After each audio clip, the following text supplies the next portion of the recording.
विठ्ठलच्या सुखाचा अनुभव कोणी कसा घेतला संबंधात कथा बघूया.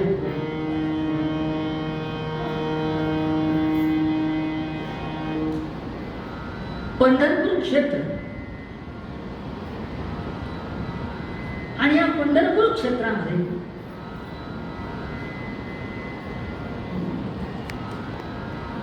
नामदेव महाराजांच्या कुटुंबाचं वास्तव्य त्या काळात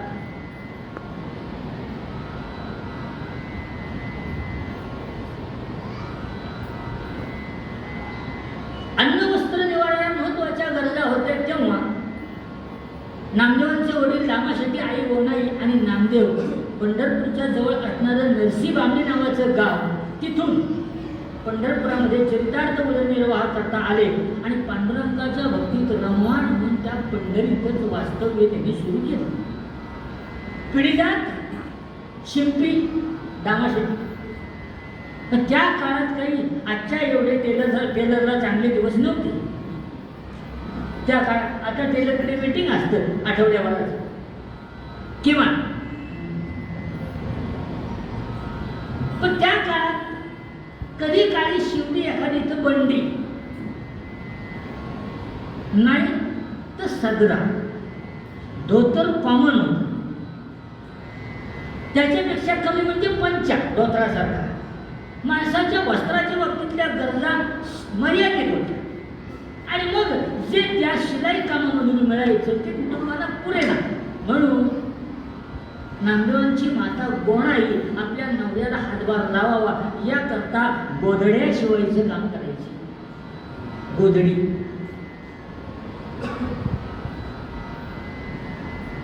सोन्याचे विणकाम असलेलं राजाचं जे पांघरुण आहे ना, त्याला सुद्धा गोधडीची सर येणार नाही. पूर्वीच्या काळी खेडेगावातल्या स्त्रिया आजी या संकल्पनेतल्या ज्या नऊवारी साडी नेसायच्या ना, ती पूर्ण सुताची असायची. ती फाटत आली ना की घडी घालून ठेवायची. का? असू दे माझ्या नातवाला गोधडी करी. वाटते तेवढी नाही, गोधडी 3च अक्षर आहेत, पण त्याच्यामध्ये मेहनत काय आहे. गोधडी मशीनवर शिवता येत नाही, सगळं काम हाती करायला लागतं. आता ती गोधडी मशीनवरती आता इंस्टाग्राम पेजवर कोणीतरी तयार केलेली आहे, गोधड्या तयार करून मिळती. पण त्या गोधडीला या आताच्या त्यावेळेच्या गोधडीची सर नाही. कारण त्या गोधडीला सुरुवातीला जो दोरा वापरलेला आहे ना, पूर्ण होईपर्यंत दोरा एकसंग असतो आणि तिचं काम एकदा बसलं की संपतं असं होत नाही. मग तिची घडी कशी घालायची ते कौशल्य आहे. वाटेल त्याला ते जमणारं नव्हे. ती गोधड्याशिवायचं काम गोणाई करायची. आणि एक दिवशी दुपारी ही गोणाई गोधड्या शिवत असताना काय तिच्या डोक्यात आलं कोणाला ठाऊक, ते गोधड्याशिवायचं काम आवरून ठेवलं. तिथून निघाली आणि रावळामध्ये येऊन पांडुरंगाच्या समोर उभी राहिली. म्हणाली, देवा. तिला पाहिलं आणि देव प्रगट झाले. म्हणाले, गोणाई ये. आलीस? बरं का आली होती? म्हणाली, देवा आले होते म्हणजे जरा काम आहे तुझ्याकडे. म्हणाले, सांग ना काय काम आहे. म्हणाली, देवा तू नाम्याकडे बघितलंस? बघितलंस म्हणजे काही रोजच बघतो, आता मगाशी येऊन गेला. म्हणाले, देवा नाम्या आता मोठा झाला.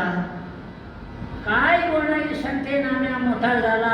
अगं 7-8 वर्षाचाच आहे ना तो, कुठं मोठा झाला? म्हणजेच मोठा नाही काय झाला? काय त्या काळात महत्व 7-8 वर्षाला. आता 40 आली की नाव नोंदवतात, यंदा कर्तव्य आहे.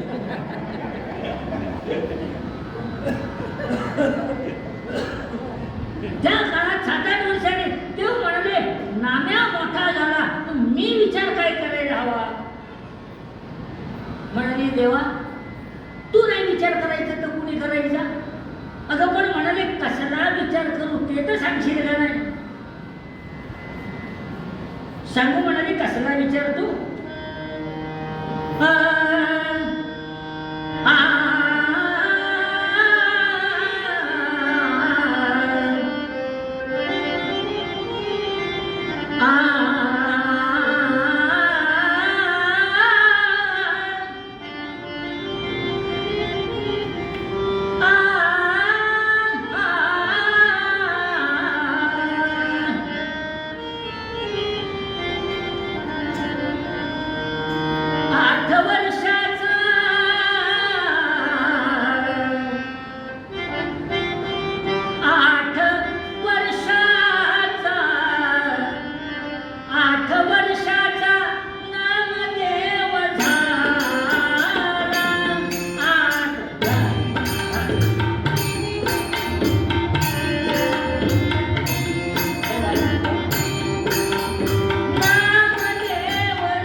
आल्यापासून त्यानं काही विचार केलायस का नाही? तेव्हा म्हणाले नाम्याच्या लग्नाचा विचार मी कशाला करायला हवा, तो तुम्ही करायला हवा. गोणाई म्हणाली देवा घरची परिस्थिती जरा येऊन बघ. कुठल्या मुलीच्या बापाला असं वाटेल की इथे आपली मुलगी द्यावी आणि तिच्या आयुष्याचं सोनं करावं? काय सांगायचं? मुलगा राहतो कुठे, मुलगा कमवतो किती, मुलाचं किती BHK आहे. आमच्याकडे मुलींचे आईबाप एवढे फॉरवर्ड आहेत तुम्हाला सांगतो ना. मुलाला विचारतात तुझ्या घरात किती डस्टबिन आहे. हो, डस्टबिन म्हणजे त्या मुलाचे आईबाप. आणि पुण्यातल्या बायका त्यांना लोक लज्जा, स्वतःची लज्जा काही नाही, धडधडीत विचारतात तुझ्या घरात किती अँटिक पीस आहे, म्हणजे पोराच्या आजी आजोबा. आता मला सांगा लग्न व्हायला पाहिजे म्हणून या चौघांना त्याने गळे दाबून मारून टाकायचे का? तुम्हाला सांगतो ना, मोबाईल ज्याने निर्माण केला त्याचं चांगलं होणार नाही, वाटोळ होईल.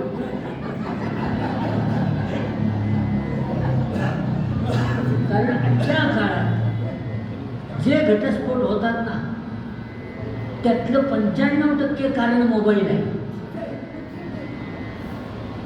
लग्न झाल्यानंतर आई वडिलांचं काम संपलं ना, मुलीचं लग्न झाल्यावर ती राहायला तिच्या घरी गेली की दुसऱ्या दिवसापासून सकाळी सुरुवात कुठलीच का, दात घासले का, मग नवऱ्याकडची पेस्ट वापरली का, आम्ही दिली होती ती वापरली, आंघोळ झाली का, मग तुला लागणारा साबण आहे का, चहा प्यायलीस का, तुला हवा तसा तू केलास का, तुला कोणी आणून दिला, तू मर ना तुझ्या घरात, पोरीचं लग्न दिलं तिचं वाटोळ कशाला करते तू? हा दुर्गुण आहे. आई जी मुलीला लग्न करून देते ना त्या आईचा हा दुर्गुण आहे, लक्षात घ्या. खोटं सांगत नाही. माझ्या ओळखीतला चांगला मुलगा त्यानं 21व्या दिवशी लग्न झाल्यानंतर घटस्फोटाचा अर्ज दाखल केला. त्याला जज आणि वकील म्हणायला लागले आम्ही सेटलमेंट करतो, करायचे नाही म्हणाला. का? कारण म्हणाला आज 21 दिवसामध्ये ही बाई 21 मिनिट सुद्धा माझ्याजवळ बोललेली नाही. आल्यापासून कानाला कोणी तिची आई बोलते. मग तिच्या आईला जर तिला सांभाळायचं होतं किंवा बोलायचं होतं, माझ्याशी लग्न केलं कशाला? कळावेलो बसावी विनंती, निघा. काय चूक आहे मला सांगा ना. मर्यादा ही गोष्ट आपण निर्माण केलेली, त्याच्या अधीन आम्ही किती जाणार आहोत आपल्या हातात आहे ना. किती आया सांगतात तुझी निनंद येणार आहे, तू माहेरपणाला इकडे निघून ये. बघा तिचं करायला कशाला तिथं थांबते. पण याच आईची सून ही मुलगी इथं येणार आहे म्हणून तिच्या माहेरी जर निघाली तर उद्धार तिच्या माहेरच्यांचा. तुम्ही बायकाने विचार करा, चूक आहे का बरोबर आहे?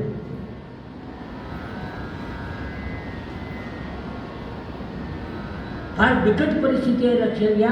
सत्सद विवेक जागा कुठेतरी असायला हवा. आणि सध्या काय पाश्चात्यांचं अनुकरण करता करता कित्येक स्त्रिया असं मी म्हटलं हे म्हणू नये, सांगू नये, आम्हाला मुलगा नको, आम्हाला एन्जॉय करायचं आहे. त्यामुळे सध्या जे काय फॅड निघालेलं आहे ना, सरोगेट किंवा सरोगसी, ते चाललेलं आहे. लक्षात घ्या, आपली संस्कृती, सनातन संस्कृती ही पायाशुद्ध आहे आणि आपल्याला अभिमान वाटायला हवा अशी आहे, लोकांनी हेवा करावा अशी आहे. पण तुम्ही आम्ही कर्मदरिद्री असल्यासारखं वागतो, ते कुठेतरी बंद व्हावं. मुद्दा काय आहे?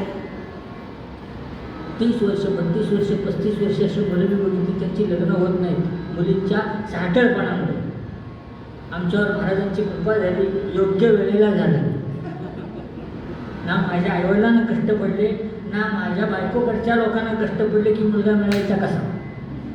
कारण एक कॉमन अट आहे मुलींची सध्या, काही झालं तरी धोतरवाला नवरा नको. आमचं धोतराशिवाय काही चालत नाही. तरी झालं, महाराजांची कृपा आहे. असो म्हणाले देवा तुझी मदत घेतलेली बरी, त्यामुळे देवा मुलगी बघायची. देव म्हणाले अगं पण तू मुलगी बघणार आहेस का नाही सांग. देव म्हणाले कळलं. नाम्याकरता मुलगी बघायची, लग्न ठरवायचं, करतो मी, काळजी करू नको. म्हणाले जेव्हा मी येऊ ये म्हणाले. आणि असं म्हणून गोणाईला नमस्कार केला. गोणाई निघाली, दरवाजापर्यंत गेली. महाद्वारापर्यंत पुन्हा मागायला आली म्हणाली देवा. देव म्हणाले आता काय झालं देवा? उद्या येऊन आठवण करते काय झालं म्हणून. देव म्हणाले उद्या लगेच नको, जरा 4-5 दिवस जाऊ देत ना. काय माझ्या कनवटीला मुली आहेत त्यातली एक काढली तुझ्या बोलायला दिली. जरा शोधायला हवं, मागं पुढं बघायला पाहिजे. म्हणाले काम झालं की मी नाण्याजवळ निरोप देतो. बोलाय म्हणाले देवा मला माहिती आहे तुला 1760 काम आहे, उद्या येऊन आठवण करते म्हणजे काय हरकत आहे. देव म्हणाले आठवण करतेस चालेल. आणि असं म्हणून गोराई निघून गेली. ती निघून गेली आणि देव दुसऱ्याच विचारात. देव म्हणाले जायला हवं, कारण ही उद्या जर आली तर असं सोडायची नाही. आणि म्हणून भगवंताने त्या दारुकाला हाक मारली. दारुक म्हणजे भगवंताचा सारथी. देव म्हणे दारुका. दारुक हा शब्द आहे. दारुका म्हणजे अरे दारुका. देव म्हणे दारुका रथ जोडून तुम्ही सिद्ध व्हावे. दारुका रथ तयार करा, आपल्याला निघायचं आहे. बरोबर विचारलं देवा रथ जोडायचा जायचंय म्हणाले, फक्त गाड्या करता जायचंय. पण म्हणाले दारुका युनिफॉर्म मध्ये जायचं नाही. म्हणजे मग सिव्हिल ड्रेस मध्ये जायचं. आपला ड्रेस बदलायचा. बरं म्हणले तेव्हा तुम्ही कोण होणार? कोण म्हणजे काय? व्यापारी. आणि मग भगवंताने आपली वैजयंती माळा, कुंडल जी होती ती, मुकुट असं सगळं उतरून ठेवलं. डोक्याला मंदिर बांधला भगवंताने. काठाचं मस्त जरी काठाचं स्वच्छ धोतर नेसले, अंगात बाराबंदी घातली, त्याच्यावरती मस्तपैकी उपरणं घेतलं जरी काठाचं. 4 बोटांच्या मध्ये अंगठ्या घातल्या, गळ्यामध्ये नवरत्नांचे कंठे घातले, कानात भीकबाळी घातली. गंमत आहे का नाही? नाव भीकबाळी. मला सांगा त्याच्यातला मोती खरा असतो, सोनं खरं असतं तरी नाव आहे भीकबाळी. कधी विषय निघाला तर सांगेन, पुरुषाला ती भीक मागून मिळाली म्हणून नाव भीकबाळी. हा भीक मागून मिळालेली आहे सांगेन कधीतरी विषय निघेल तेव्हा. तर अशी ती भीकबाळी कानात घातली, हातामध्ये काठी घेतली मस्तपैकी. आणि एखादा व्यापारी दिसावा, शेठ दिसावा अशी स्वामी भगवंताची तयार आहे. पण भूमिका होती मुनींजीची. देव म्हणाले दारुका याप्रमाणे तुम्ही. आणि मग भगवंताला साजेचा शोभेचा पोशाख दारुकाला केला आणि रथ तयार झाला. भगवंत रथारूढ झाले आणि मंडळीतून रथ निघाला आणि रथ सुरू झाला. दारुकाने विचारलं भगवंता रथ कोणत्या बाजूला घेऊ? देव म्हणाले मलाच माहिती नाही कुठं जायचंय, जाऊ दे असंच. एवढ्या लांब चंद्रयान गेलं त्याला सुद्धा आम्ही ठरवलं होतं कोणत्या मार्गाने जायचं, कुठं पोचायचं. तिथं पृथ्वीवर घेऊन निघाले. देव म्हणाले मलाच माहिती नाही. आणि काही अंतर रथ गेलं, काही अंतर जाता, काही अंतर जाता बालानगरासी रथ कदा आला. श्रीमंत सावकारे, श्रीमंत सावकारे नामे गोविंद मोदक झाला. हरे हरे राम राम राम सीतापते राम राम राम राम रघुत्तमा राम राम.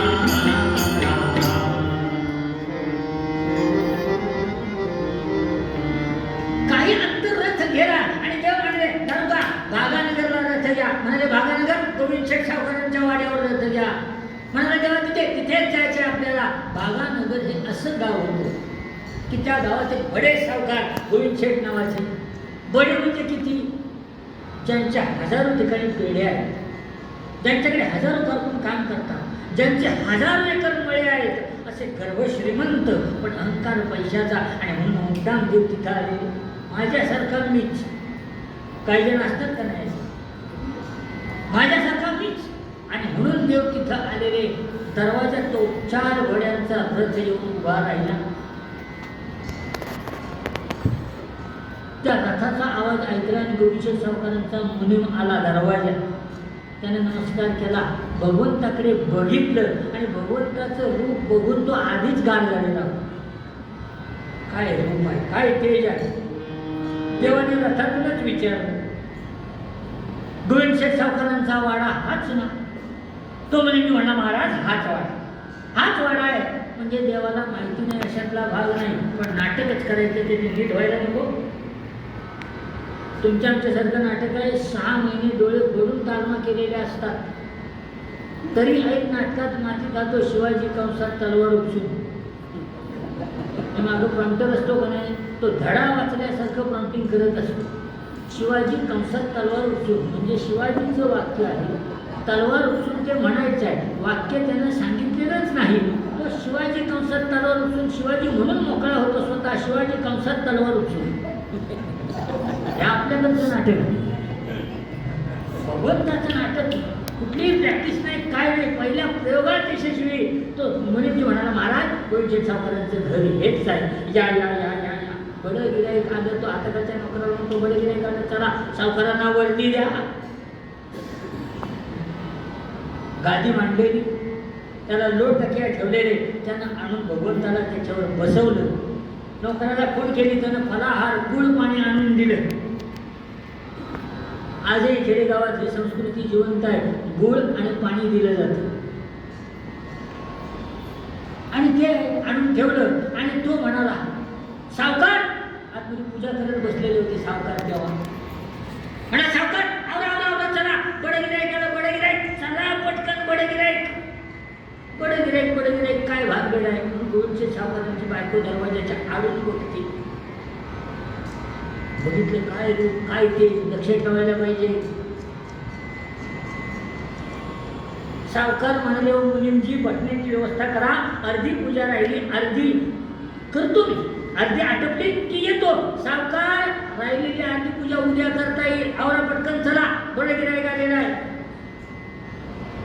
आणि फलाहार घेतला भगवंतानं आणि मांडी घालून हातावर हात घेऊन लोट केला. तिथून परमात्मा बसलेले. एवढ्या पूजा आटोपून सोहळ्यातून ओवळे झालेले सावकार, मस्त 100% मसराईचे धोतर नेसलेले, जरी काठाचा अंगात बंडी घातलेली, खांद्यावर उपरणं, गळ्यामध्ये कंठे घातलेले, हातामध्ये 4 बोटात अंगठ्या, हातामध्ये सलकडं घातलेलं, दंडात बाजूबंद वाकी घातलेली, असे गर्भश्रीमंत सावकार समोर येऊन उभे राहिले, हात जोडले. म्हणजे महाराज क्षमा करा, पूजा करत होतो, यायला वेळ झाला. कुठून आलात आपण, काय काम आपलं? त्यावेळेला सावरून देव म्हणतात, आम्ही पंढरपुराहून आलो. आणि महाराज आपण बसून घ्या, बसून बोलूया.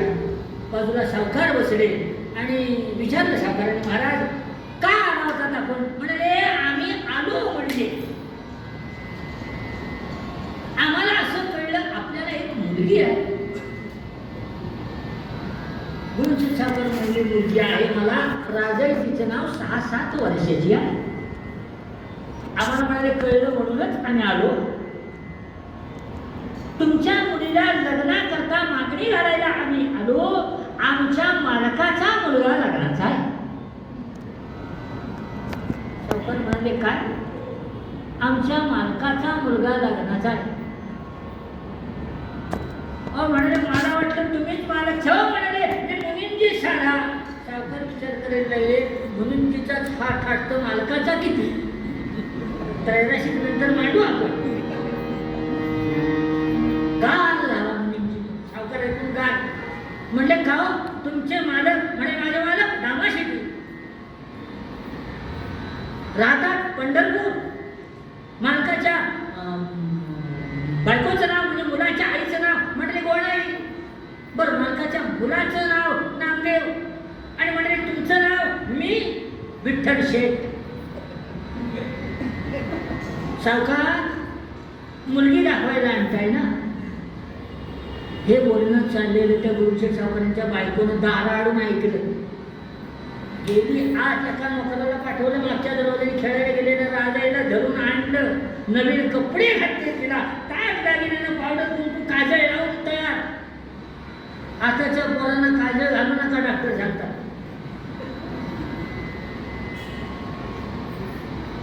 काजळानं डोळे स्वच्छ होतात. माझ्याकडे कुठल्या काजळ कंपनीची फ्रँचायझी नाही आहे हा. पण जे चांगलं आहे ते सांगतो. आणि एक पद्धत आहे आपल्या संस्कृतीत, मुलाला नजर लागू नये म्हणून कानाच्या पाठीमागे उजव्या काजळाचा काळात टिळा लावायचा, म्हणजे नजर लागत नाही. तेव्हा आताची पोरं बघा, काजळ नाही काय नाही, भकास पिशाचे त्याच्यावर आल्यासारखे दिसतात. हा, तो निरागसपणा, तो निष्पापपणा उरला नाही शिल्लक. का? आम्ही संस्कृतीच्या आचार भ्रष्ट झालो. जाऊ दे, तिनं तयार ठेवलं.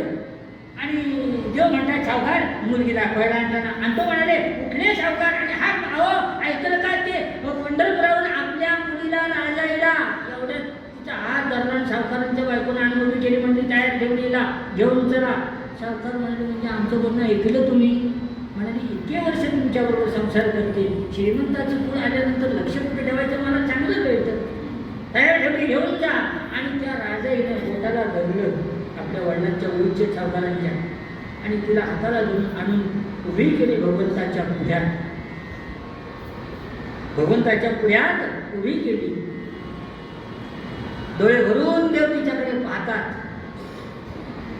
आणि विचार करतात, माझ्या लाडक्या नाण्याची ही पत्नी होणार, माझ्या लाडक्याची काय सुंदर दिसते ही कन्या, माझ्या लाडक्या नाण्याची पत्नी होणार.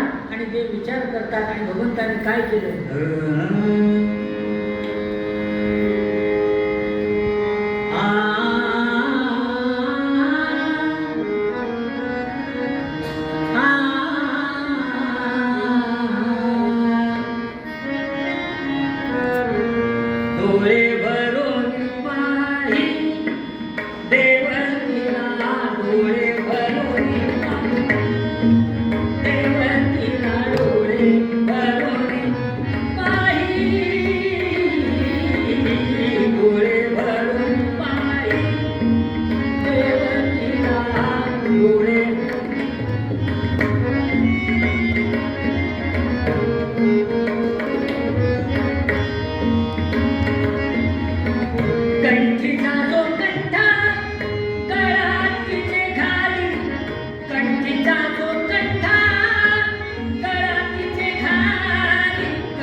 बरोबर आणलेला पेढ्याचा पुडा तिच्या हातात दिला. आपल्या गळ्यातला नवरत्नांचा कंठा काढला, तिच्या गळ्यात घातला, पाठीवरून हात फिरवला, म्हणले सावकार आम्हाला मुलगी पसंत आहे, आमच्या मालकाच्या मुलाला साजेशी शोभेशी अगदी आहे. तो नवरत्नांचा कंठा गळ्यात घातलेला गुरुचे सावकारांच्या पत्नीने बघितलं, दाराड. ती मनात म्हणाली, मुलगी बघायला आले तर नवरत्नांचा कंठा काय गळ्यात घातला, लग्नात काय काय असेल देवराणी. मला सांगा काय होतं ढेकून पिसवा, खायला नव्हतं 2 घास. पण आई म्हणून तिला एवढं वाटावं, आनंद वाटला तिला, आणि तिला पाठवून दिलं. पेढ्याचा पुडा दिला. देव म्हणतात असे नवरत्नांचे कितीही कंठे जरी ओवाळून टाकले तरी माझ्या भक्ताची बरोबरी होत नाही. भक्त कार्य करता आलं ना, त्रिभुवन द्यावं लागलं, त्रैलोक्य द्यावं लागलं तरी मी ते देईन, पण माझ्या भक्ताचा कमीपणा होता कामा नये. आणि पुढचे बोलणे करायला देव बसले. देव म्हणाले सावकार मग कधी करायचं लग्न? सावकार म्हणाले नाही लग्न पुढे करू, पण म्हणाले मला सांगा, मुलीचा बाप म्हणून विचारतो, आमच्या एवढी श्रीमंती आहे तुमच्या मालकाची? देव म्हणाले, हो सावकार, निदान माझ्याकडे बघून तरी तुम्हाला हा प्रश्न पडायला नको. नाही म्हणाले, मुलीचा भाग म्हणून बाकी काय नाही, उद्या काय करता, काय झालं तर जाता कुठे, म्हणून म्हणजे माझ्या हजारो ठिकाणी पेढे आहे. म्हणजे हजारो एकर माझी जमीन आहे. म्हणजे हजारो एकरच? देव म्हणतात त्या मानाने काही नाहीच. आमच्या मालकाच्या 10व्या हिश्श्याला सुद्धा तुम्ही लागत नाही. आमच्या मालकाची लाखो एकर जमीन आहे. माझे हजारो एकर मळे, आमच्या मालकाचे लाखो एकर मळे आहे. माझ्याकडे हजारो कारकून काम करतात, आमच्या मालकाकडे लाखो कारकून काम करतात. माझ्या हजारो ठिकाणी पेढे आहेत, आमच्या मालकाच्या लाखो ठिकाणी पेढे आहेत. नावं सांगू का? काही आठवतात तेवढी महत्वाची सांगतो. आणि ही नावं सांगताना जेव्हा मी काय केलं, सगळ्या तीर्थक्षेत्राची नावं सांगितली, मोकळे झाले. काय म्हणाले देव? काशी पुष्कर बद्रिकाश्रम गया भीमा तटी पंढरी. काय सांगता येईल बघा? काशी पुष्कर बद्रिकाश्रम गया भीमा तटी पंढरी नेवासे मथुरा प्रयाग शरयुती अयोध्यापुरी ओंकारेश्वर मल्लिकार्जुनगिरी डाकूर द्वारावती पेढ्या या बहुसाल या परी तुला सांगू तरी मी किती म्हणून सांगू सावकार? आठवड्या तेवढ्या महत्वाच्या सांगितल्या. या पेढ्यांवर सुद्धा मुख्य मॅनेजर मीच. दोनशे सावकार म्हणतात आपण कुठेच लागत नाही याला. यानं नुसता धोत्राचा सोगा जरी झटकला तरी आपल्यासारख्या 10 जणांना बाहेर काढीला. त्यामुळं सावकार अजून काही नाही म्हणले. आता एवढी श्रीमंती म्हटल्यानंतर मुलीचा बाप आहे मी, त्यामुळं सावकार म्हणतात, विठ्ठल शेठ माझं काही म्हणणं आहे, माझ्या काही अटी आहेत. म्हणाले बोला. देव म्हणाले कधी करायचं लग्न? सावकार म्हणाले उद्या जरी झालं तरी उद्या. देव म्हणाले लगेच उद्या नको, आम्हाला जरा तिकडे जाऊन तयारी करायला हवी, सांगायला हवं. सावकार म्हणाले विठ्ठल शेठ मी मुलीचा बाप आहे, त्याच्यामुळे मला एकुलती एक मुलगी, त्यामुळे माझी महत्वाची अट लग्न माझ्या घरी माझ्या मंडपात होणार, दोन्ही खर्चा खर्च मी करणार. देव म्हणाले मंजूर. म्हणत आमच्याकडे काही नाहीच आहे. उगाच झाकली मुठायची या सगळ्यांना तिकडे बोलून आपलं घालवा. सांगितलं कोणी परस्पर होत आहे ना, हो जाऊ दे, इथे दोन्ही खर्चा खर्च मी. देव म्हणाले मंजूर. तुमची किती माणसं जेवायला येणार? देव म्हणाले किती माणसं येणार विचारू नका, मग तुम्ही किती जेवायला घालणार ते सांगा. लाख माणसाने तरी घाबरत नाही, लाख माणसं. देव म्हणाले फक्त 1 लाखच. म्हणजे आमचे कारकून मंडळी त्यांची नातेवाईक मंडळी गोळा केली तर आपल्याला 10 लाखाच्या बाहेर जातो. म्हणजे तुमचं म्हणणं काय? एवढी आहेत निदान त्याच्यातली 1 कोटी तरी जेवायला घालायला का नाही? म्हणजे 1 कोटी पण अहंकार आहे. चालेल. सगळ्या नोकर मंडळीला बोलवलं, त्या कारकून मंडळीला, आणि सांगितलंय बघा म्हणजे पेढ्यांचं काम बंद, मळ्याचं काम बंद, लिखाणाचं काम बंद, बाकी सगळे व्यवहार बंद, शेतीची कामं बंद, मुलीचं लग्न काढलेलं आहे. पट्ट्यात माणसं जेवायला येणार आहेत. फार तिच्या नशिबानं तिला चांगलं स्थळ मिळालं, त्या तयारीला लागायचं. एवढा मोठा स्वयंपाक करणारा स्वयंपाकी, एवढा मोठा मंडप घालणारा मंडपवाला, त्या सगळ्याला त्यावेळेला साऊंड सिस्टीम नव्हती, पण वाजंत्री ढोल वगैरे सगळे बोलवायला आले. त्या तयारीला लागायचं. देव म्हणाले सावकार मग आम्ही येऊ, या. आनंद. आमचं वराड वेळेत पोचणार, काळजीचं कारण नाही. चालेल म्हणाले. आणि तिथून देव निघाले. सावकार तयारीला लागले आणि विटेवर येऊन उभे राहिले. तो गोणाई हजर. म्हणाले देवा काय झालं? पाठोपाठ दामाशेती. देव म्हणाले गोणाई आलीच, बरं झालं, आपण आत्ताच जाऊन आलो. म्हणाले गोणाई दामाशेती तुम्ही आलात, बरं झालं. म्हणजे काय झालं? म्हणाली दामाशेती गोणाई नाम्याकरता सोयरी ठरवली. दामाशेती म्हणाली देवा कुठली आहे? बागानगरची. म्हणा देवा माणसं कशी काय, माणसं काय विचारतात रामशेट्टी हो, माणसं लाख माणसं आहेत, लाख माणसं, लक्षाधीश माणसं आहे. रामशेट्टी म्हणाले म्हणजे देवा आमचं दारिद्र्य ज्यांना नाही सांगितलं. देव म्हणाले तुमचं दारिद्र्य सांगून मार खायला गेलो होतो.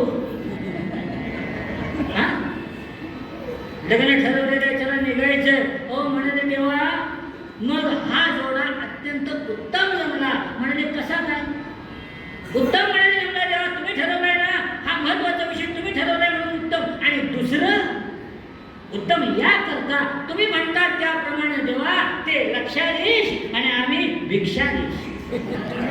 दोन टोक्या रेषेची काळजीचं कारण नाही. त्यामुळे रामशेट्टी गोणाई तयारीला लागा. ती गोणाई म्हणते देवा तुझ्या कृपेने आता हे सगळं जमलेलं आहे. तेव्हा म्हणाले चला कामाला लागा. रामशेट्टी म्हणाले देवा कामच नाही काही, घरात काही नाहीच तर काम काय करायचं. ती गोणाई म्हणते देवा पण तसं नव्हे, आता मुलाचं लग्न काढलं म्हणजे आमंत्रण वगैरे काही करायला हवे का नको. रामशेट्टी म्हणतात देवा आमंत्रण करायला कुठं जाण्याची गरज नाही. म्हणाले का वाळवंटात गेलं की आमंत्रणच. सगळे वारकरी तिथे आलेले असतात, त्यांना सांगायचं नाम्याचं लग्न चला तिकडनं इकडे आहे काय त्याच्या. रामशेट्टी गोणा देव म्हणताय हे बघा काय तयारी करायची ती घरी जाऊन करा, काय हो नको लागलं मी आहे. मध्यरात्री आता एवढे केले ना सगळं मी करतो, काळजीचं कारण नाही. ती गोणाईनं पदर खोचला कमरेला आणि म्हणते हो नुसतं बसून जायचं नाही, पायावर पाय टाकून कामाला लागायचं, चला चला घरी. आणि त्यांना अगदी बांधून जसं आणतात ओढत तसं घरी घेऊन आली. आणि रामशेट्टी आपल्या बंडीच्या खिशात हात घालून इकडे तिकडे फेऱ्या मारताय. ती म्हणाली अहो उभं काय राहिलं नुसतं फेऱ्या काय म्हणता, कामाला लागा. रामशेट्टी म्हणाले काही नाहीच घरात तर काम काय करू. बायकांचं वैशिष्ट्य आहे घरात कार्य काढल्यानंतर अंगाला त्यांच्या आग लागल्यासारखं परिस्थिती होते. स्वतः शांत राहणार नाही आणि नवऱ्याला शांत बसून देणार. मी हा अनुभव घेतलाय माझ्या मुलाच्या मुंजीच्या वेळेला आणि म्हणून एवढे छातीला बोट लावून सांगू शकतो. रामशेट्टी म्हणतात काही नाहीच घरात का. हो म्हणाले तसं नाही का तुम्हाला नवीन कपडे मला नवीन कपडे निघाल नवरदेवाला तर मी नवीन कपडे. रामशेट्टी म्हणाले सगळीकडून चालून आलेला गुळगुळीत झालेला पैसा कनवटीला आहे काय येणार त्याच्या. हो म्हणाली आपण शिवणकाम करतो, काही तुकडे पांढरे एकत्र करून काही नवीन तयार करायला का नाही, विकत कशाला आणायला हवं ते करणारच आहे मी, काळजी नको. आणि रामशेट्टीने काय केलं सगळी गाठोडी सोडली, पांढरे पांढरे मोठे तुकडे काढले बाहेर ते एकत्र जोडले आणि एका तयार केलेल्या कपड्यापासून नामदेवांच्या करता कौपीन तयार केली. लग्नासाठी कौपीन. कौपीन कशाला म्हणतात माहिती आहे, कशाला म्हणतात कौपीन. समर्थ रामदास स्वामींचा उभा जो फोटो आहे का नाही हातात माळ घेतलेला त्याच्यात जे कटी वस्त्र आहे ना त्याला कौपीन म्हणतात. लग्नासाठी आपल्याकडे काय परिस्थिती असते, ज्याला तो ड्रेस घालायचा आणि फोटो काढायचे तर व्हिडिओ शूटिंग करायचे त्याच्या मताला काडीचीही किंमत नसते. तो ड्रेस खरेदी करताना किमतीवर हिशेब करतो सगळा. आणि असा एखादा पांढरा मॅचिंगवाला जर असला तर रात्रीच्या वेळेला अंधारात फक्त कपडेच चालतात काय असं वाटतं. पण याचा कलर काय तो पैसा वापरी. पण तो ड्रेस तयार केला, कौपीन तयार केली आणि कोणी म्हणते अहो बसला काय वाळवंटाचा आणि वारकऱ्यांना आमंत्रण करून द्या. ते रामशेट्टी आले सगळ्या वारकऱ्यांना वाळवंटाचा हात जोडले म्हणले समस्त वारकरी लोकांना विवाह करणे आहे नामदेवा वराडी म्हणून तुम्ही या होया. महाराज नंदोंचं लग्न आहे उद्या निघायचं आहे आपण वराडी म्हणून चला. ज्याला टाळ पकवायची म्हणून वारकरी सगळे तिकडनं इकडे आहे का घरी आले आमंत्रण करून गोळा म्हणते पांडुरंगाकडे जा आपण चालत जाऊ. नवरदेव जायचा कसा पांडुरंगाला म्हणू वाहन काहीतरी दे, काहीतरी वाहन दे. रामशेट्टी भगवंताकडे देवा काहीतरी वाहन द्या. देव म्हणाले वाहन लग्न ठरवून आलो सगळं व्यवस्थित केलं आणि तुम्हाला वाहन द्यायचं. शेट्टी म्हणतात देवा आम्ही जाऊ चालेल ते नामदेव कसा जाणार असं करा म्हणाले. सध्या आमच्याकडे काय नाही, वाळवंटात जा, तिथं एकच बैल आहे, तो बैल घेऊन जा. वाळवंटात आले आणि तो बैल काय करायचा त्या बैला जाऊ. त्या बैलाकडे बघितलं, दामाशेट्टी म्हणाले देवाने सांगितलंय ना मग हाहीच आहे. काय बैल होता तो. पदी लंगडा जो कर्ण एक होता, उच्च अर्ध होती शृंग एक मोडा. कसा बैल, आदिशक्ती तुटकी, एक पाय तुटका, एक डोळा फुटका, एक कान तुटका, असा झालेला तो बैल. त्याचा एकच कान जागेवर होता, त्याला धरून उभा केला, तब्येतीने कृश झालेला, बरगड्या मोजून घ्याव्या त्या बैलाच्या. त्याला उभा केला, म्हणाले देवाने सांगितलंय ना मग हाही चालेल. याला म्हणायचं विश्वास. देवाने सांगितलंय ना हा चालणार, हाच बैल सांगितलंय घेऊन जावं, ढकलत ढकलत आम्ही उभा केला. नामदेवानं त्या बैलाचे हाडं टोचून नाही म्हणून नामदेवांचीच आंधळ्याची गोधडी चौघडी त्याच्यावर घातली आणि पुढच्या तयारीला लगेच रात्री ते गोणाई झोपलेले नाही.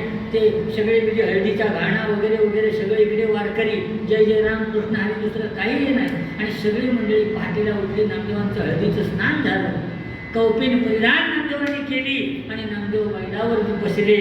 जनाबाई वर्णन करतात की भगवान महादेव जसे नंदीवर शोभून दिसावे तसे नामदेव बसले त्या बैलावर बसलेले दिसत होते. आणि गोणाई म्हणाले हे बघा, सगळ्यांनी पांडुरंगाला जायचं, तिथं नारळ बिड्या ठेवून आमंत्रण करायचं आणि पुढच्या प्रवासाला जायचं.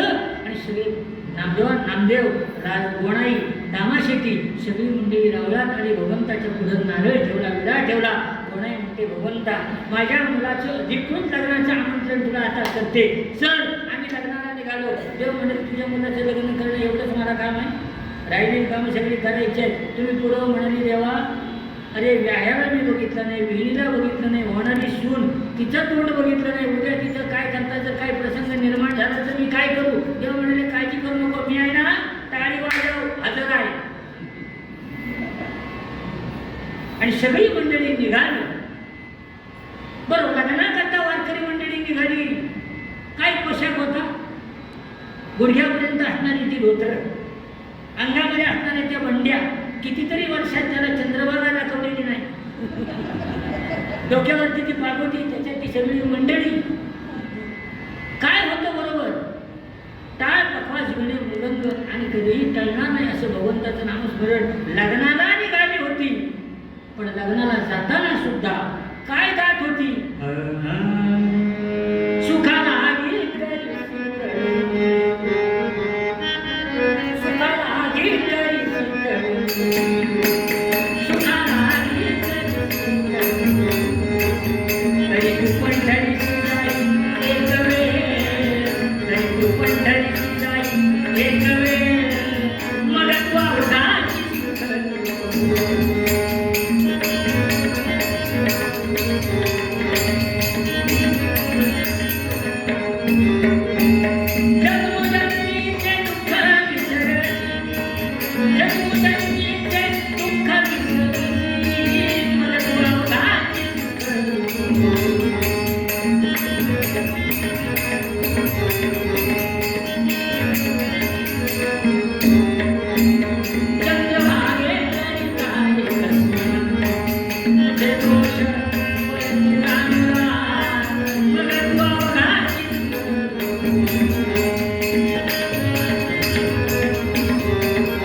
राहिलं. आणि एक वारकरी म्हणायला लागला, गोणाई लग्नाला जायचंय, भूक लागली. गोणाई म्हणते काळजी करा नाही, आलोच आपण जवळ, आता पण म्हणताय तर सगळे खाऊन घ्या. सगळे वारकरी बसले आणि गोणाईनं त्या वारकऱ्यांना मोठमोठ शेळ्या बकरीचे तुकडे दिले. आधीच तिने 8 दिवस जमा करून ठेवलेले होते. त्या वारकऱ्यांना दिले, म्हणाले खाऊन घ्या, पुढे जाऊ. वारकरी म्हणायला लागला, गोणाई नाही, शेळ्या भाकऱ्या चालतील आम्हाला, आम्ही काही घरी पंचपक्वान्न खात नाही, पण याच्याबरोबर नुसती हिरवी मिरची असती ना तरी चाललं असतं. गोणाई म्हणाली, फुकटचं मिळालंय ते खा ना, तुझ्याकडे घरचं खायला आलायस काय तू? मिळाले ते खा, नको असलं तर दुसऱ्याला दे. गोणाई हे म्हणून शकत होती, जिथं भगवंत तिला थरथर कापत होते, वारकऱ्याची काय विषय नाही. त्या वारकऱ्याला बरं लागेल, त्यानं बघितलं, आजूबाजूला नजर फिरवली, मळा पिकलेला आहे, मूठ चालू आहे, त्या मळ्यात कांदा आहे, गाजर आहे, मिरची आहे, लसूण आहे. म्हणाला बघू भाकरीबरोबर काही मिळालं तर. तो गेला, त्या मुटकऱ्याला विचारलं, म्हणा हो मुटकरी दादा, मला कोणाचा? आमच्या गावचे बडे सावकार आहे. पण कोण, काय नाव काय? गोविंद शेठ सावकार, त्यांचा मळा. गोविंद शेठ सावकारांचा मळा जमलं.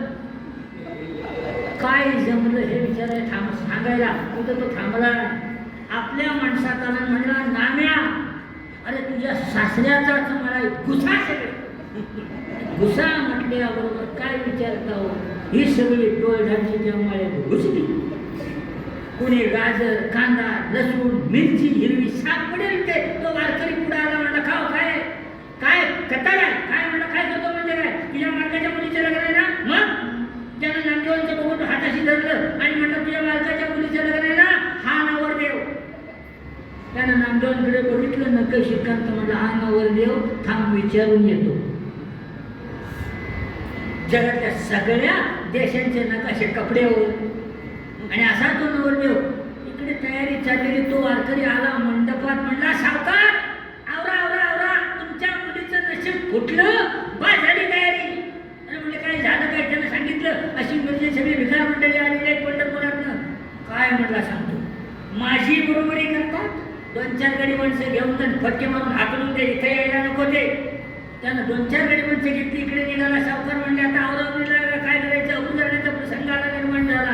त्या काळात मुलीचं लग्न ठरून लग्न न होणं म्हणजे अब्रूचा प्रसंग होता. आता म्हणाले, थोडक्यात जवळचाच मुलगा बघायचा, लग्न करून द्यायचं. इकडे आलेली जी गडी मंडळी, त्याने फटाफट फटके मारायला सुरुवात केली. कोणाला जखमा पडल्या, कुणी रडतो, विवळतो, ओरडतो, लंगडतो. आणि यातला एक फटका गोणाईच्या बसला पाठी आणि जशी सर्पिन फुटकारावी तसं, चला रे, नाही जायचं भागात, नाही करायचं नाम्याचं लग्न. चला म्हटल्यावर सगळी मंडळी माघारी फिरली. नामदेव सुद्धा पुन्हा बैलावर बसले, निघाले. कारण मारामारी झाली तेव्हा नामदेव झाडावर बसले होते.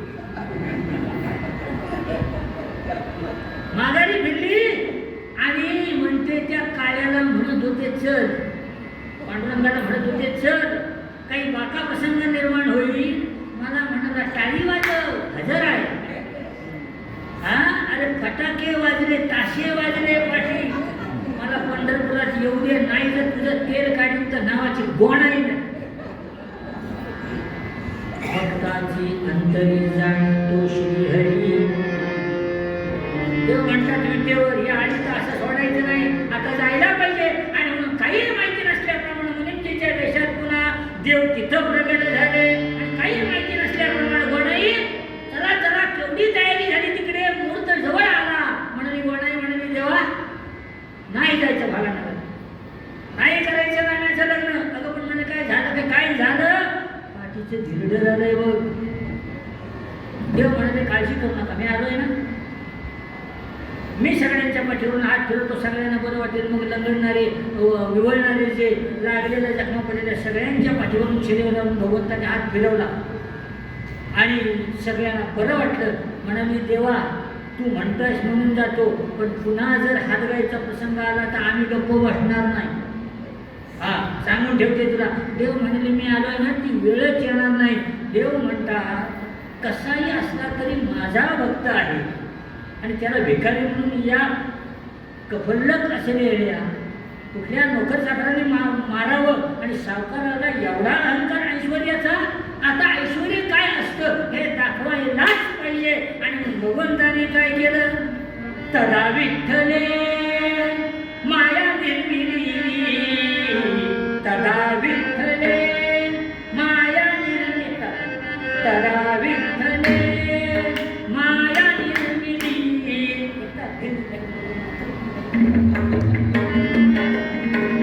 माया निर्मिली, तदा विठ्ठले माया निर्मिली. यादव मंडळी सिद्ध झाली, यादव मंडळी सिद्ध झाली. तदा विठ्ठले वस्त्रभूषणे अंकिते मुनी, वस्त्रभूषणे अंकिते मुनी. अलंकार ते चढवली, तदा विठ्ठले माया निर्मिली. तदा विठ्ठले, तदा विठ्ठले, तदा विठ्ठले, तदा विठ्ठले माया. भगवंताने काय केलं? आपल्या मायेला आज्ञा केली आहे. हा, द्वारकेचं सगळं वैभव प्रगट केलं भगवंताने. आतापर्यंत दिसणारी 60-100 वारकरी मंडळी वराडी, पण आता वराडी मंडळी 56 कोटी आलो. नामदेव बैलावर, आता नामदेव रथात बसले. नकशिकांत दागिन्यानं मडलेले नामदेव गोणाई त्याच पद्धतीनं भरजरी पैठणी बनारसी शालू नेसलेली, मळवट भरलेला.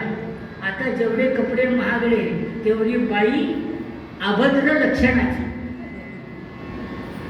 आणि आता मला एकानं सांगितलं, बुवा सगळं अंग झाकेल अशा वस्त्रापेक्षा फाटलेले जे कपडे असतात ते महाग असतात.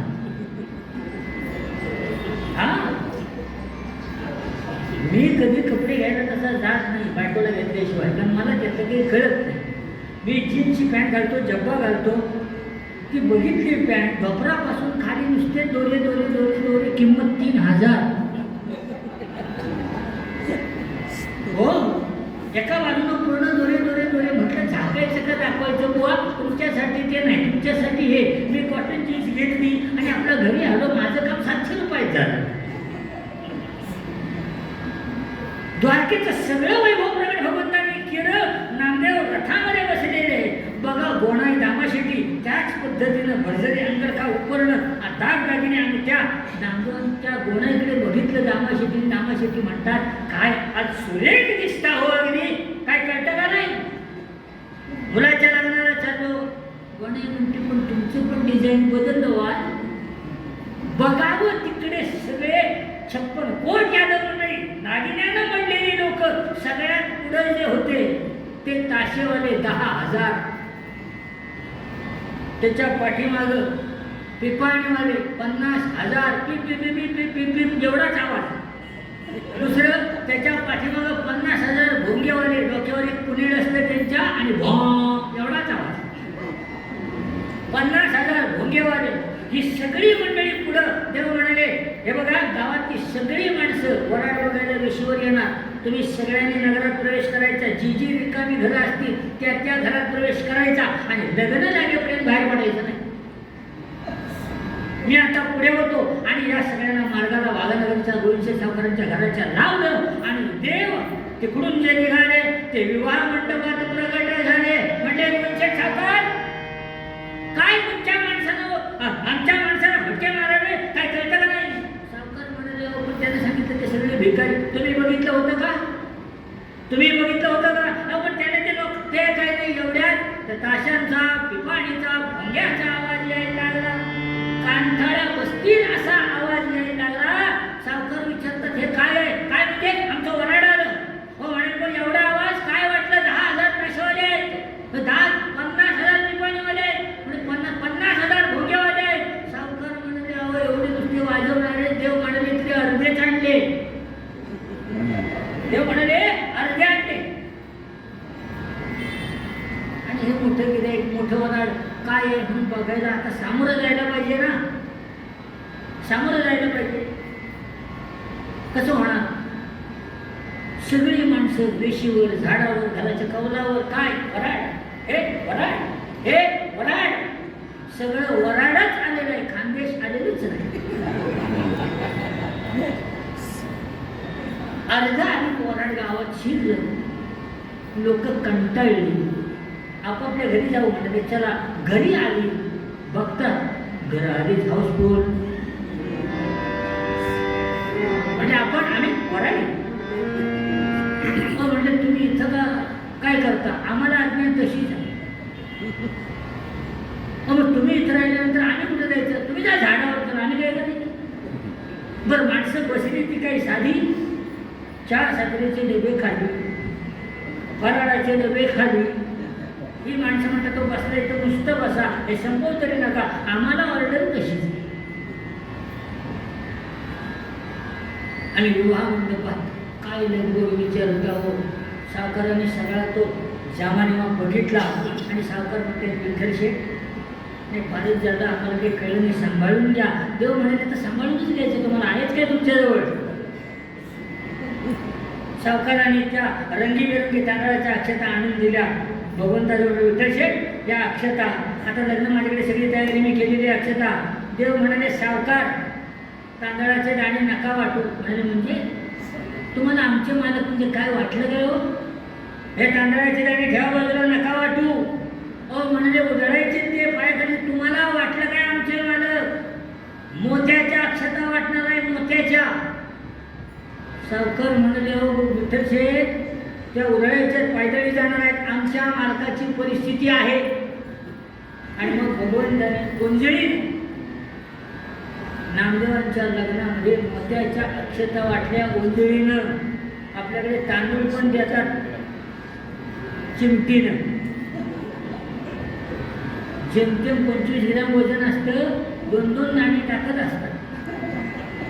नामदेवांच्या लग्नात गोंधळीनं अक्षता मोत्याच्या वाटल्या नामदेवाने. आणि शुभमुहूर्त जवळ आला, 2 सुवर्णाचे पाठ मांडले गेले. एका पाठावर राजाई उभी, एका पाठावर नामदेव मध्ये अंतर्पाठ लागला. शुभमंगल सावधान,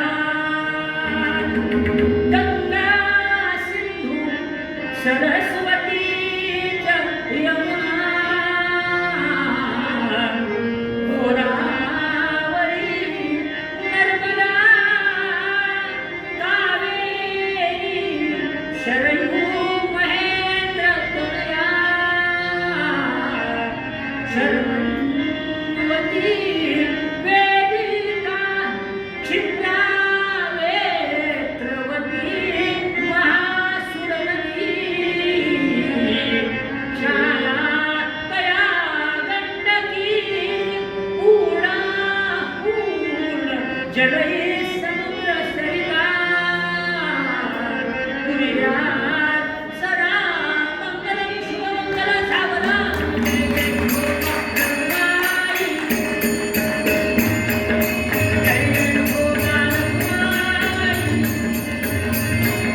जय जय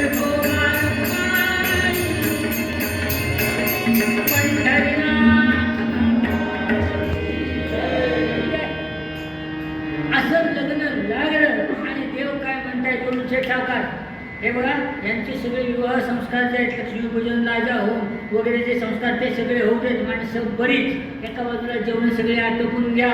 आणि सावकार म्हणाले बघा सगळ्या मंडळींनी जेवायला जेवायला चला. दुसऱ्या बाजूला जेवणाची सिद्धता झालेली आहे. काही वेळ झाला आणि सावकारांनी जे नेमलेले स्वयंपाकी आणि वाढपी होते ते आले सावकारांकडे, कोणच्या सावकारांकडे, आणि हात जोडून म्हणायला लागले सावकार, आजच्या दिवसाची मजुरी देऊ नका. स्वयंपाक करणारे म्हणायला लागले पण आम्ही काय आता स्वयंपाक आमच्याच्यानं व्हायचा नाही, खांद्यातून हात निघून गेले असं वाटायला लागले. वाढणारे म्हणायला लागले आमच्याच्यानं वाढणं होणार नाही, कंबर जागेवर राहिली नाही, म्हणजे कमरेच्या खाली आम्हाला शरीरच नाही असं वाटायला लागलं. म्हणाले पण काय झालं काय? म्हणाले शिजलं किती, आलं किती, गेलं किती, हिशोबाच्या वया तुम्ही जाळल्या केव्हाच, पुन्हा जेवायचे तेवढेच. हे संपायचं केव्हा? हे संपायचं केव्हा? आम्ही संपू पण हे संपायचं नाही.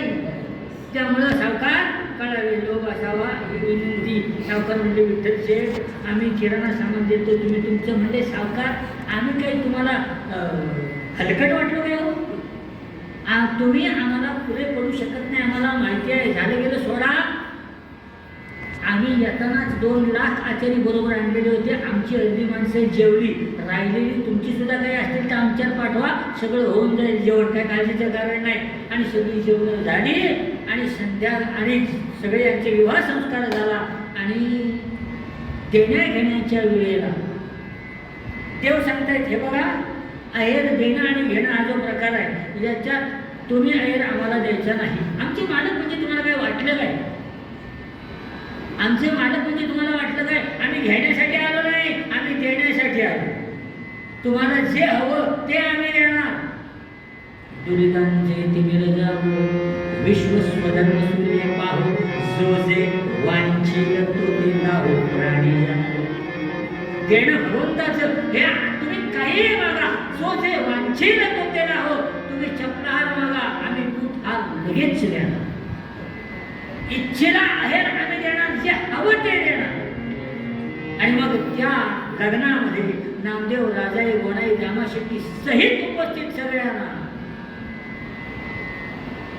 अहेर वाटितो, अहेर वाटितो, अहेर वाटितो, अहेर वाटितो, वाटितो पंढरपूर जो राहतो अहेर वाटितो, अहेर वाटितो.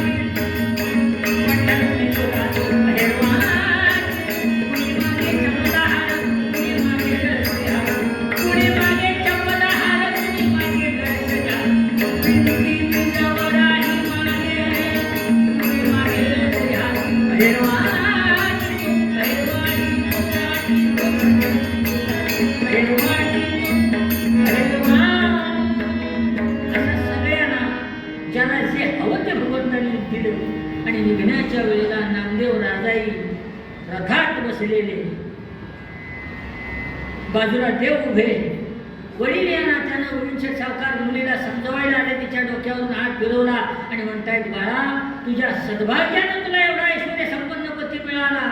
सासू सासऱ्यांची सेवा कर, त्यांची मर्जी सांभाळ. आई नवऱ्याची सेवा कर, त्यांची मर्जी सांभाळ. काही हवं नको लागलं, आम्ही आहोतच. तुझी सासू म्हणजे साक्षात देवी आहे, देवी. बाजूला देव उभे होते, म्हणाले घरी जाऊ दे म्हणजे कळेल काय आहे ते. पण वडील या नात्यानं जे समजावायचं ते समजावलं आणि सगळी मंडळी निघाली. पंढरपूरच्या दिशेने हे सगळं वराड निघालं. आणि भगवंताने जी माया निर्माण केली होती, नामदेवच्या रथात बसलेले, त्या मायेला आज्ञा केली. आणि ती माया काढून घेतली म्हटल्याबरोबर पुन्हा नामदेव बैलावर, पुन्हा ते वारकरी, पुन्हा टाळ पखवाज म्हणे मृदंग, पुन्हा ती वारकरी राजाई नामदेवांच्या पुढं बैलावर बसलेली. ती राजा म्हणजे बघत होते काय आणि झालं काय, हे दिसतं काय? बरं काही विचार करण्याचं ते वय नव्हतं. वडिलांनी आता दिलाय, आयुष्य घालवायचं, काय करणार आहे? आणि नामदेव, राजाई, गोणाई, दामाशेट्टी सगळी मंडळी येऊन रावळामध्ये पांडुरंगाच्या समोर उभी राहिले आणि हात जोडले दामाशेट्टी गोणाईनं. नामदेवाने राजाईने दामाशेट्टी गोणाई म्हणते, भगवंता तू होतास म्हणून माझ्या मुलाचा हा विवाह पार पडला.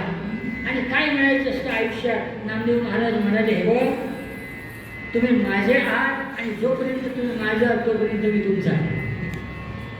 माझ्याकरता जे तुम्ही करता त्या उपकाराचं थोडंसं उतराई म्हणून हे सगळं झालं नाही. पण म्हणाले, भगवंता या उपकाराची परतफेड कशी करावी याचा आमच्याजवळ शब्द नाही. म्हणजे काही करू नका, नुसता माझ्याजवळ ठेवा, अशी जशी आहे तशी ठेवा. आणखीन काही हवं असेल तर मागून घ्या.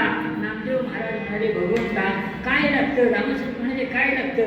अरे सुख म्हटलं जातं जे ते अखंड तर तुझ्या चरणाजवळ आहे, तर आणखीन आम्हाला कोणत्या सुखाची गरज आहे? आणि हे नामदेवांना कळलं, सकल संतांना कळलं. ते तुम्हाला मला कळावं याकरता तुकाराम महाराज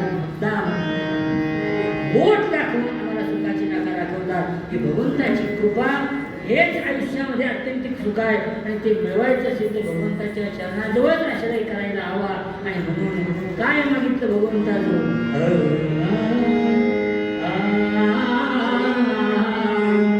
सुख वसे वसे तुझ्या पायी, वसे कसे पाय